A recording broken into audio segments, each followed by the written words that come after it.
menyaksikan hasil pengamatan kami selama di Banten Lama. Selamat menyaksikan. Pada bagian pertama, saya akan mempresentasikan hasil observasi mata pelajaran ekonomi. Fokus pembahasan saya adalah bagaimana masyarakat, khususnya di Banten Lama, memenuhi kebutuhan usahanya untuk meningkatkan pendapatan. Untuk itu, saya mewawancarai seorang pedagang bernama Ibu Alisa. Pertama, mengenai riwayat usaha. Ibu Alisa sudah berjualan cukup lama di pasar Banten Lama.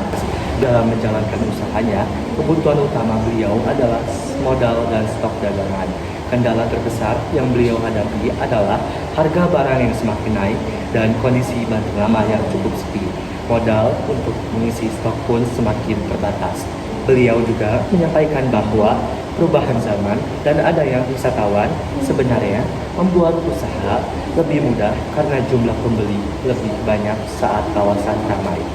Pendapatan yang beliau peroleh berkisar antara Rp50.000 hingga Rp100.000 per hari, atau sekitar Rp500.000 per bulan. Demikian hasil observasi mata pelajaran ekonomi mengenai kebutuhan pedagang di Banten Lama.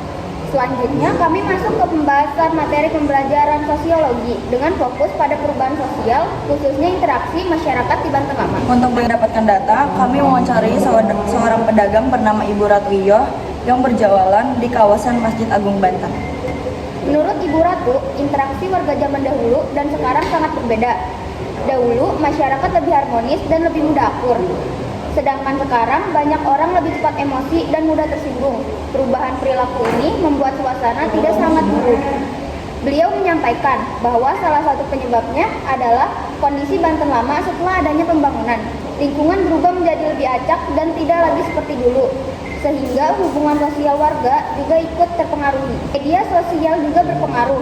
Ibu Ratu mengatakan bahwa media sosial membuat warga jadi lebih jarang bertemu secara langsung. Akibatnya, interaksi tetap muka menjadi berkurang.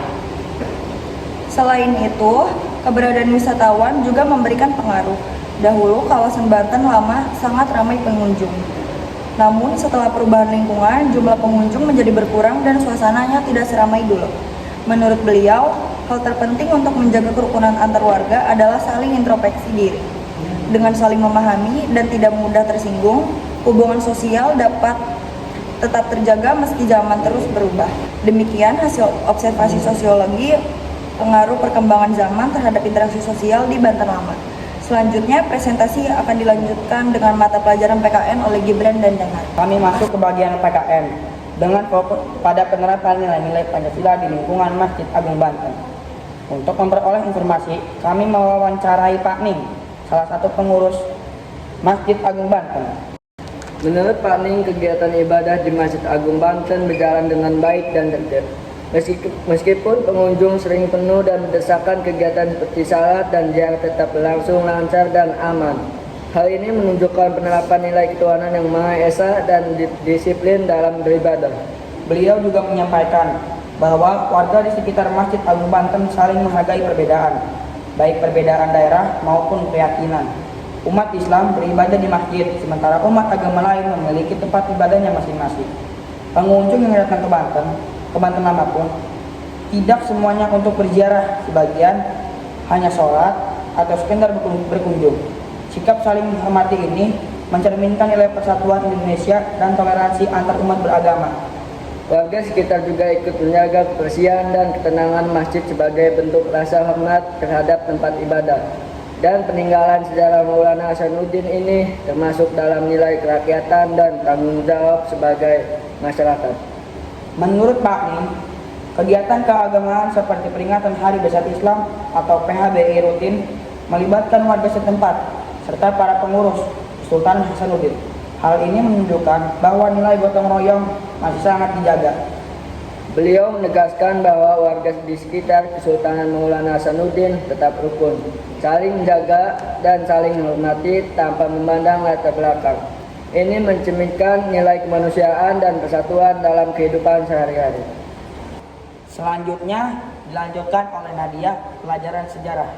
Masuk ke materi sejarah dengan topik sumber sejarah. Sumber ini dibagi menjadi dua. Pertama, sumber sejarah berdasarkan sifatnya. Yang pertama adalah sumber primer. Halo teman-teman, sekarang saya berada di Benteng Spellwich. Benteng Spellwich termasuk ke dalam sumber primer, berbentuk benda dalam bentuk bangunan. Uang kertas oridap sebagai bukti aktivitas ekonomi, dan fosil badak bercula satu. Kedua adalah sumber sekunder. Sekarang di samping saya ada replika dari Kibima, masuk ke dalam sumber sekunder, berbentuk benda. Miniatur punden berudak Kelebak Cibeduk, dan miniatur prasasti Munjul. Yang ketiga ada sumber tersier, banner penjelasan tentang wadah lebur logam atau kowi, yang berisi informasi yang dirangkum dari berbagai sumber sebelumnya. Penjelasan dari tour guide tentang Polresta Kota Serang yang dulunya pernah menjadi sekolah orang Belanda bernama Osvia, dan juga audio visual yang saya tonton di Museum Kepurbakalaan yang menjelaskan tentang Danau Tasik. Selanjutnya, sumber sejarah juga dapat dibedakan berdasarkan bentuknya. Bentuk pertama adalah sumber lisan. Contohnya adalah penjelasan dari tour guide tadi. Berikutnya ada sumber benda. Contohnya adalah Benteng Spellwich, fosil badak bercula satu, dan miniatur prasasti yang saya lihat. Kemudian ada sumber visual, misalnya foto atau lukisan, dan juga sumber audio visual seperti video. Contohnya adalah video tentang Danau Tasikardi. Terakhir, saya jelaskan kelebihan dan kekurangan dari setiap bentuk sumber sejarah, tapi saya sampaikan secara ringkas. Sumber lisan bagus karena tidak memberikan detail yang tidak ada di tulisan, tapi ingat, narasumber bisa saja salah. Sumber tertulis lebih stabil dan mudah diverifikasi, tapi bisa saja penulisnya punya kepentingan. Sumber benda itu konkret yang bisa dilihat langsung, tapi kadang kita tidak tahu konteks secara pasti. Sumber visual memberikan gambar yang jelas, tapi hanya menangkap satu momen saja, dan bisa bias. Sedangkan sumber audio visual informasinya lebih lengkap, tapi bisa diedit atau dipotong. Itu saja penjelasan untuk bagian sejarah. Berikutnya penjelasan geografi yang akan diterangkan oleh Inayatul Karomah. Saya Inayatul Karomah dari mata pelajaran geografi. Di sini saya akan menjelaskan contoh penginderaan jauh untuk mengenali tata letak kawasan Banten Lama dengan menggunakan foto udara atau citra dari Google Maps. Dengan penginderaan jauh, kita bisa melihat kenampakan permukaan bumi dari atas, sehingga posisi-posisi bangunan penting dapat terlihat lebih jelas. Sekarang saya akan menunjukkan beberapa objek utama yang ada di kawasan Banten Lama. Yang pertama, ini adalah Museum Negeri Banten.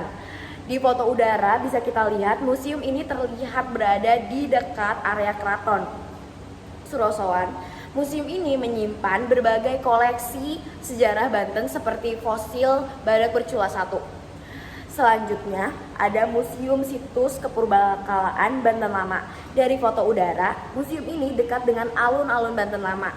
Museum ini menyajikan informasi tentang peninggalan kerajaan dan temuan-temuan arkeolog di sekitar Banten Lama. Dan berikutnya adalah Keraton Surosoan. Pada foto udara terlihat jelas bentuk petak besar dan sisa-sisa bangunannya.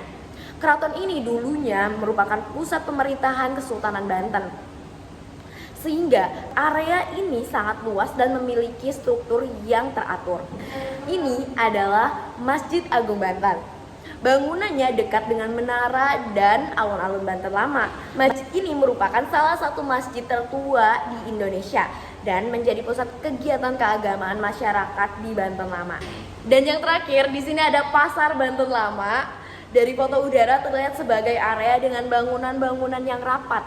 Pasar ini menjadi tempat aktivitas ekonomi masyarakat sekitar, terutama bagi wisatawan yang datang ke kawasan Banten Lama. Dari foto udara ini, kita bisa mengetahui susunan dan posisi bangunan-bangunan penting di Banten Lama tanpa harus melihatnya secara langsung. Itulah contoh pemanfaatan penginderaan jauh dalam memahami tata letak wilayah. Terima kasih.